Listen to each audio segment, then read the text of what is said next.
Bienvenue Stop Invest, la chaîne des tops d'investissement. Ici, on parle essentiellement d'entreprises de qualité. Téléperformance a publié ses résultats financiers ici du premier semestre, donc on va aller voir ça rapidement ici. Donc je vais lire à peu près, je vais commenter un article ici, après on va aller dans les rapports financiers.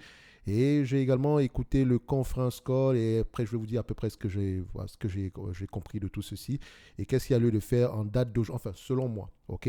À quoi s'en tenir en date d'aujourd'hui. Donc, on va commencer par la lecture de cet article-ci qui dit ceci. Donc, le gestionnaire de centre d'appel téléperformance a abaissé mercredi son objectif de croissance du chiffre d'affaires pour 2023, évoquant un environnement macroéconomique qui devrait rester difficile au second semestre. Donc, généralement, il n'est pas. Voilà, le marché n'apprécie pas généralement qu'on baisse les perspectives de croissance. On abaisse à peu près les perspectives de croissance ici. Donc, c'est pour ça que je ne sais pas à quel niveau va ouvrir cette performance demain et réellement, je m'en fous un tout petit peu. Donc, le plus important ici est de voir à peu près qu'est-ce qui se passe à court terme et à quoi s'attendre à long terme. Donc, ici, la réduction ici des perspectives de croissance, ok, mais est-ce que c'est durable? C'est la question qu'on se pose et c'est une compagnie qui croit par acquisition. Il faut également voir ici que en tout cas, on va revenir au niveau des revenus ici, que voilà, le marché ne va pas apprécier la réduction de ces perspectives de croissance-là. Je pense avant, on était entre 8 et 10%. Aujourd'hui, on sera entre 8 et 6%. Donc, on va se dire ici 6%. Et encore, il se réserve le droit de réduire encore ces perspectives-là au troisième ou au quatrième trimestre ici, parce qu'ils ont dit ceci que en début d'année, en premier trimestre, les volumes étaient élevés. Les volumes, la demande était élevée en termes de volume ici. Après, ils ont eu une réduction des volumes. Après, ils ont eu une autre reprise. Après, ils ont eu une autre réduction des volumes. Donc, en fait, eux-mêmes, ils sont dans le brouillard. En écoutant le conference call ici, vous voyez qu'on a posé une question au directeur financier, je pense bien, ou bien c'est le co-CEO, Boupendar, un truc comme ça. Donc, je pense que c'est bien, c'est son nom ici. Bref, on lui a posé une question ici par rapport à cette situation-là et il a répondu que même eux, ils ne savaient pas à quoi s'en tenir parce que voilà, ils avaient également énormément de volume. Il y avait une réduction des volumes ici, mais que ça pouvait être temporaire. Mais il ne peut pas dire ici que 2023, ils vont pouvoir atteindre la cible des 6 à 8% qu'ils ont tantôt mentionné. Donc, ils se réservent le droit de réduire encore cela. Moi, j'aime bien la façon dont j'aime bien quand un management, quand un dirigeant te donne la bonne information. D'accord? Ici, il ne vous dit pas que oui, on va atteindre le 6%, ne vous inquiétez pas. Non, il vous dit que non. Il y a un risque que ce soit compliqué parce que cette année 2023, c'est une année un tout petit peu compliquée pour les entreprises qui exercent dans ce secteur, dans ce genre d'industrie-là. Attention, on va prendre le raccourci directement par rapport à l'intelligence artificielle, etc. Non, non, non. Allez-y voir ici les rapports financiers de la compagnie qu'on appelle Concentrix. Donc, je vous mets le nom ici. Voilà, c'est comme ça que ça s'écrit. Comment on appelle ça? Parce que sur les rapports financiers de, de, de, de de téléperformance, on n'a pas beaucoup parlé ici d'intelligence artificielle. On n'a presque pas parlé d'intelligence artificielle dans les... Voilà, la seule chose qui parle ici d'intelligence artificielle, c'est quand on a mentionné le fait qu'on a ajouté un nouveau membre ici dans le conseil d'administration qui a une expertise en termes d'intelligence artificielle ici. C'est juste ça. Mais sinon, on n'en a vraiment pas parlé au niveau des conference calls. Il me semble que la plupart des questions ici par rapport à l'intelligence artificielle, qui est la peur de tout un chacun ici, par rapport à Téléperformance ici, dans les rapports financiers, dans les conference calls de Concentrix, qui est le concurrent direct ici de Téléperformance, vous allez pouvoir avoir énormément d'informations par rapport à, ce niveau, à cette technologie-là. Mais il me semble que ça sera plutôt un plus pour cette industrie-ci. Point barre. OK? Celui qui a des doutes n'a qu'à aller lire les rapports financiers, faire son propre avis. En tout cas, allez écouter le conférence call de Concentrix. Sur Téléperformance, il n'en parle pas réellement. Bref, on continue ici. Alors, le groupe prévoit désormais une croissance de son chiffre d'affaires en données comparables hors contrat Covid de 6 à 8% cette année et non plus de 8 à 10%. Donc, hors contrat Covid, il faut savoir que actuellement, les revenus sont encore impactés positivement par les contrats, certains contrats Covid qui arrivent à expiration. Donc, généralement, quand l'entreprise présente ses résultats ici, vous allez voir une croissance de 2% pour les revenus par rapport au trimestre précédent. Mais quand on enlève ici les contrats Covid, nous avons à peu près une croissance aux alentours des 7%. OK? Donc, c'est toujours quelque chose à prendre en considération. So, on continue ici. En parallèle, le groupe anticipe une marge opérationnelle courante EBITDA de 16% en 2023 au lieu d'une prévision précédente d'environ 16%. Donc maintenant, ils ont un chiffre rond qui est à 16%, alors qu'avant, ils avaient environ 16%. Quand on vous dit environ 16%, ça sera quelque chose aux alentours des 16%. Peut-être pas précisément 16%, mais on aura quelque chose dans ce sens-là. Donc on a plutôt une prévision ici en termes de marge EBITDA En tout cas, du point de vue opérationnel ici, ça reste encore une prévision, d'accord? Donc, on va continuer à suivre ça. Ces nouvelles perspectives ont été communiquées alors que Téléperformance a dévoilé ses résultats semestriels. Pour les 6 premiers mois de l'année, le résultat net part du groupe est ressorti à 211 millions d'euros contre 214 millions d'euros au premier semestre 2022. Il faut voir ici qu'il y a des ajustements à faire pour le premier semestre 2022. OK?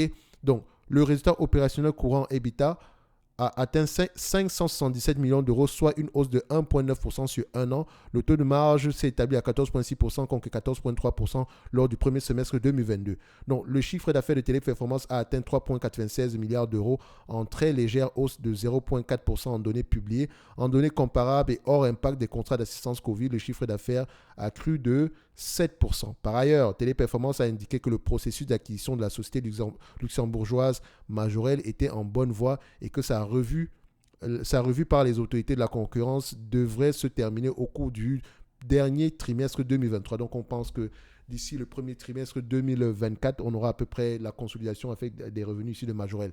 Donc comme je l'ai mentionné ici, c'est un secteur qui est en pleine consolidation. En termes de croissance ici, voilà, l'entreprise en date d'aujourd'hui, la croissance est plutôt stable, d'accord? Vu les contrats Covid qu'elle a eu ici, on a plutôt une croissance stable. Donc, on a quelque chose, on ne perd pas d'argent, on reste à des niveaux assez corrects. Et pour une entreprise qui avait l'habitude d'avoir une certaine croissance, le marché ne va pas apprécier ça. Mais attention, ce n'est pas la première fois. Entre 2018, en mars 2018 et juin 2018, ici, il y avait également un ralentissement. En septembre 2009 et décembre 2009, il y avait également un ralentissement. Et en septembre 2011 et décembre 2011, il y avait également un ralentissement.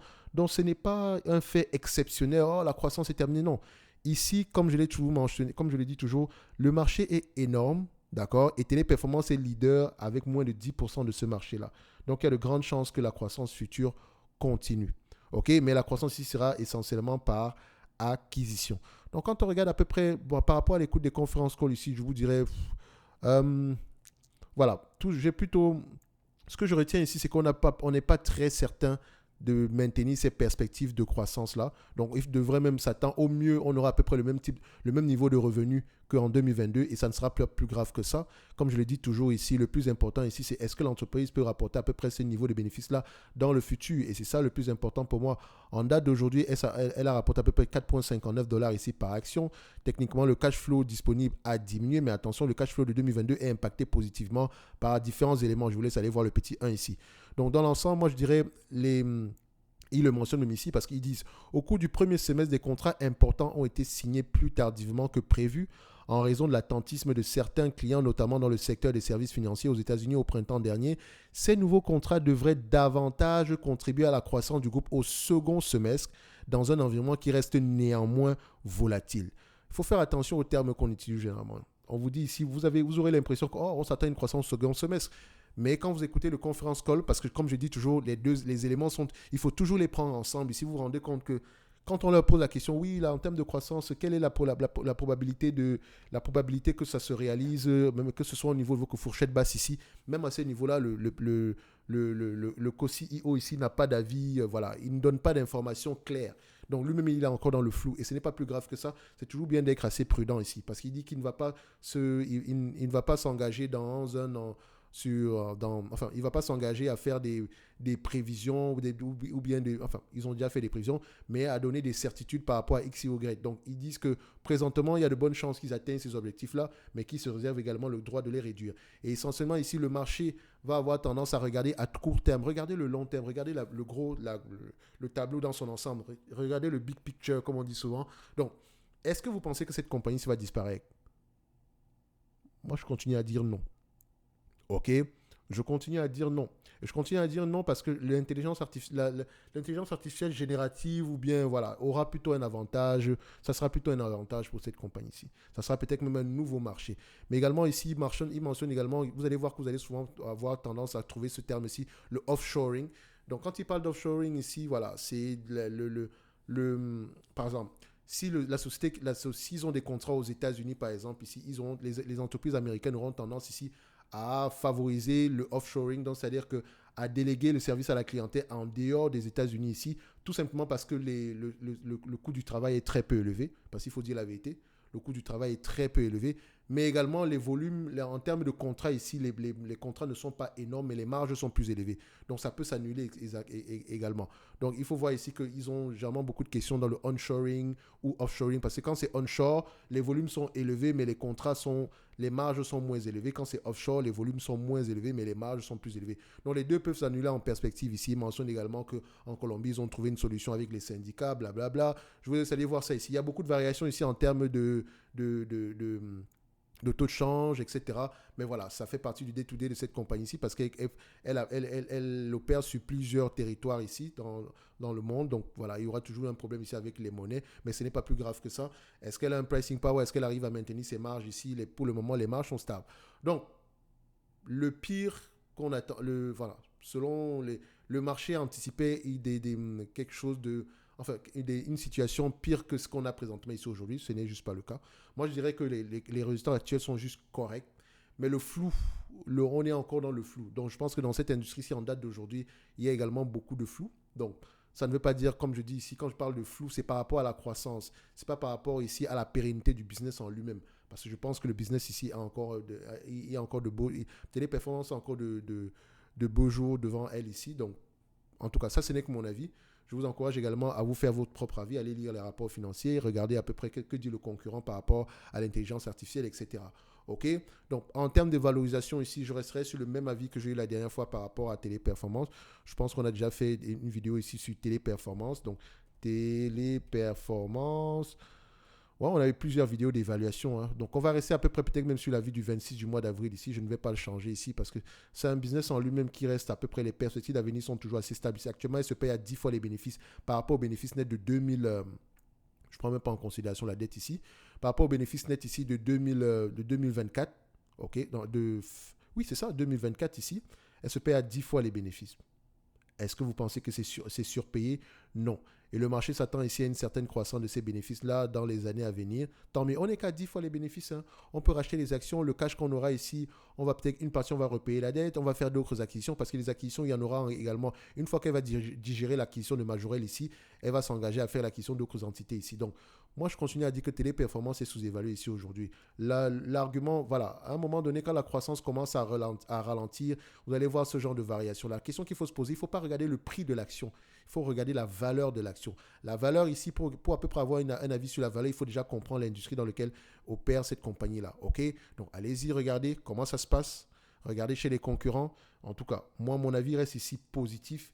Et je vous rappelle ici que le Téléperformance représente moins d'1% de mon portefeuille. Donc en réalité, si ça se passe bien ou mal, si ça se passe bien, tant mieux, ça se passe mal également, je ne vais pas aller dans la rue non plus, d'accord? C'est pas ça qui va me mettre à la rue. Mais voilà, pour le moment ici, je pense que ces résultats sont juste corrects en date d'aujourd'hui. Je ne sais pas comment est-ce que va réagir le marché, et en réalité, je m'en fous en fait. Le plus important pour moi, c'est quel est l'avis que j'aurai en lisant ces rapports financiers-là. Je vous ai partagé à peu près ce que moi j'ai pu lire. Je vous invite également à aller écouter le conference call. Prenez-le en comparaison avec les résultats financiers actuels pour vous faire votre propre avis. Pour le moment, ici, je reste assez positif par rapport à Téléperformance. Et voilà, l'avis que j'avais sur les précédentes vidéos ici, je vous laisse aller voir ça ici parce que ça n'est pas une vidéo d'évaluation. J'ai parlé de 10 fois les bénéfices ici, donc on est assez correctement évalué ici aujourd'hui. Et 10 fois les bénéfices, c'est assez gentil pour une entreprise qui avait tendance à s'échanger aux alentours de 20 fois les bénéfices. OK, encore avec des perspectives de croissance parce qu'on est dans un secteur qui sera qu'on va de plus en plus consolider. OK, donc ceci n'est que mon point de vue et non un conseil d'investissement. Comme d'habitude, je me réserve le droit de me tromper. En lien dans la description de cette vidéo, si vous avez le service Top Premium ainsi que la Top Newsletter, et on se donne rendez-vous sur la prochaine vidéo. Merci.